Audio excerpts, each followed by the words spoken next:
السلام علیکم۔ آج پہلا عشرہ ختم ہو کر رمضان المبارک کا دوسرا عشرہ سٹارٹ ہو چکا ہے۔ الحمدللہ الحمدللہ، اللہ تعالیٰ پورے رمضان المبارک کو سب کے لیے خیر و عافیت والا، برکتوں رحمتوں والا بنائے، سب کو نیکیاں کرنے کی توفیق عطا فرمائے۔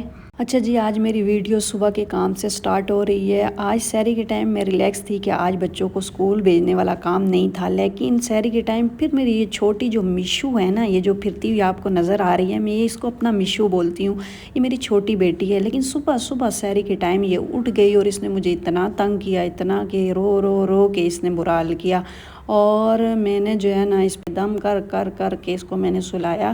پھر اس کے بعد میں نے نماز پڑھی اور کچھ دیر کے لیے میں سو گئی، اور جب میری آنکھ کھلی تو 10 بج چکے تھے، اور فوراً سے میں اٹھی اور اپنا کام کرنا سٹارٹ کیا۔ سب سے پہلے میں نے صفائی کرنی سٹارٹ کی، اور میری میشو پھر بیچ میں ٹمٹم آ رہی ہے۔ یہ بچے بھی نا جب کوئی کام کرو تو سب سے پہلے اس کام میں جا کے گھستے ہیں، اور ان کو ایسا لگتا ہے کہ اس کام میں ہماری شرکت لازمی ہے۔ اچھا جی، آج میں بہت خوش بھی ہوں کیونکہ میں نے ایک نئی چیز پرچیز کی ہے، اور آگے اپنا کام ختم کرنے کے بعد اس کے لیے جگہ بھی بنانی ہے، اس کی سیٹنگ کرنی ہے ایک جگہ پر اس کو رکھنے کے لیے۔ آگے چل کر آپ خود دیکھ لیں گے کہ میں نے کیا خریدا ہے۔ اچھا جی میری پیاری بہنوں، ہماری یہ بات ہو رہی تھی کہ دوسرا عشرہ جو ہے وہ سٹارٹ ہو چکا ہے۔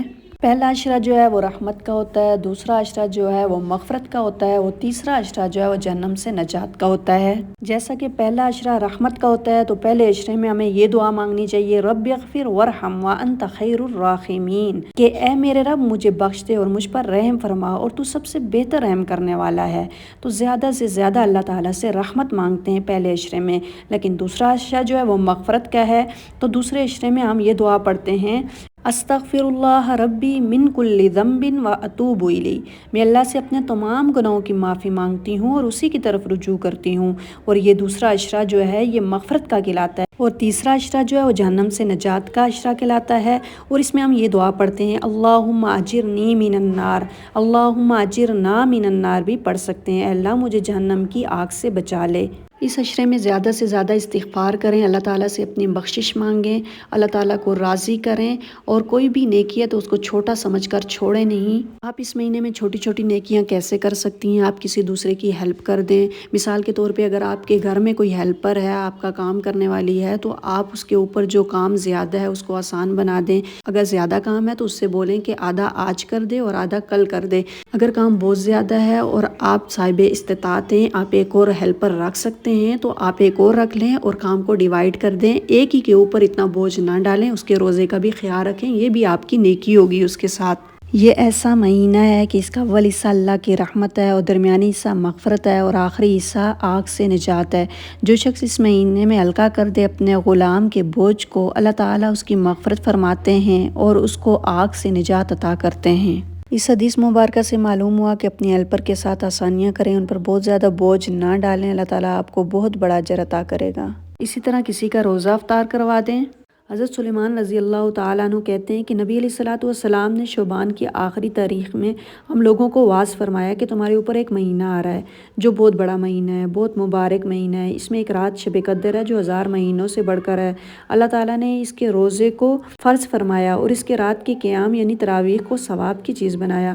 جو شخص اس مہینے میں کسی نیکی کے ساتھ اللہ کا قرب حاصل کرے، ایسا ہے جیسے غیر رمضان میں فرض ادا کیا ہو، اور جو شخص اس مہینے میں کسی فرض کو ادا کرے وہ ایسا ہے جیسا غیر رمضان میں 70 فرض ادا کرے۔ یہ مہینہ صبر کا ہے اور صبر کا بدلہ جنت ہے، اور یہ مہینہ لوگوں کے لیے غم خواری کرنے کا ہے۔ اس مہینے میں مومن کا رزق بڑھا دیا جاتا ہے، اور جو شخص کسی روزے دار کا روزہ افطار کرائے اس کے گناہ معاف ہو جاتے ہیں۔ صحابہ اکرام نے عرض کیا، یا رسول اللہ، ہم میں سے ہر شخص تو اتنی وسعت نہیں رکھتا کہ روزے دار کو افطار کرائے، تو آپ صلی اللہ علیہ وسلم نے فرمایا، پیٹ بھر کر کھلانے پر موقوف نہیں ہے، یہ ثواب تو اللہ تعالیٰ نے ایک کھجور سے کوئی افطار کروا دے اس کو بھی دیا ہے، یا ایک گھونٹ پانی پلا دے یا ایک گھونٹ لسی پلا دے تو اللہ تعالیٰ نے اس پر بھی اس کو یہ اجر عطا کیا ہے۔ اس لیے چھوٹی چھوٹی نیکیوں میں آگے بڑھیں، نیکیاں کرنے کی کوشش کریں، پتہ نہیں اگلا رمضان ہماری زندگی میں ہوگا یا نہیں ہوگا۔ رمضان المبارک ایک بابرکت مہینہ ہے، اور اس مہینے میں اللہ تعالیٰ رزق میں بھی برکت ڈال دیتے ہیں۔ اگر کوئی شخص چاہتا ہے کہ اس کے رزق میں برکت ہو تو پھر اس کو چند چیزوں پر، چند باتوں پر عمل کرنا ہوگا۔ سب سے پہلی بات یہ ہے کہ تقویٰ اور پرہیزگاری اختیار کرے۔ اللہ تعالیٰ خود قرآن مجید میں فرماتا ہے، اور جو اللہ سے ڈرتا ہے اللہ تعالیٰ اس کے نکلنے کا راستہ بنا دیتا ہے، اور اسے وہاں سے رزق عطا کرتا ہے جہاں سے اس کو گمان بھی نہیں ہوتا۔ دوسری بات یہ کہ کثرت کے ساتھ استغفار کرے۔ حدیث مبارکہ کا مفہوم ہے کہ جو شخص کثرت کے ساتھ استغفار کرتا ہے تو اللہ تعالیٰ اس کی ہر تنگی دور کر دیتے ہیں اور اس کو بے حساب رزق عطا کرتے ہیں۔ تیسری بات یہ کہ صدقہ خیرات کرنا، چھوٹی سی کوئی چیز صدقہ کر دینا یا رمضان شریف میں کسی کی افطاری کر دینا، حدیث مبارکہ میں ہے کہ صدقہ کرنے سے رزق کم نہیں ہوتا بلکہ رزق بڑھتا ہے۔ چوتھی بات یہ کہ قرآن مجید کی تلاوت کرنا، قرآن مجید کی تلاوت کرنے سے گھر میں برکت ہوتی ہے اور رحمت نازل ہوتی ہے اور رزق میں اضافہ ہوتا ہے۔ پانچویں بات یہ کہ ہر حال میں اللہ تعالیٰ کا شکر ادا کرنا، ہر نعمت پر، اچھے برے حالات پر الحمدللہ کہنا۔ اللہ تعالیٰ فرماتے ہیں کہ اگر تم شکر ادا کرو گے تو میں تجھے اور زیادہ عطا کروں گا۔ اگر آپ ان باتوں پر عمل کریں اور ان کو اپنی زندگی کا حصہ بنائیں تو انشاءاللہ آپ کے رزق میں ترقی ہوگی، اللہ تعالیٰ رزق میں اضافہ فرمائیں گے اور آپ کو وہاں سے رزق عطا کرے گا جہاں سے آپ کو گمان بھی نہیں ہوگا۔ یہ تھی میری آج کی ویڈیو۔ اللہ تعالیٰ سے دعا ہے کہ اللہ تعالیٰ ہم سب کو رمضان المبارک کو جس طرح گزارنے کا حق ہے اس طرح گزارنے کی توفیق عطا فرمائے اور ہم سب کی بخشش فرمائے، آمین۔ اللہ حافظ۔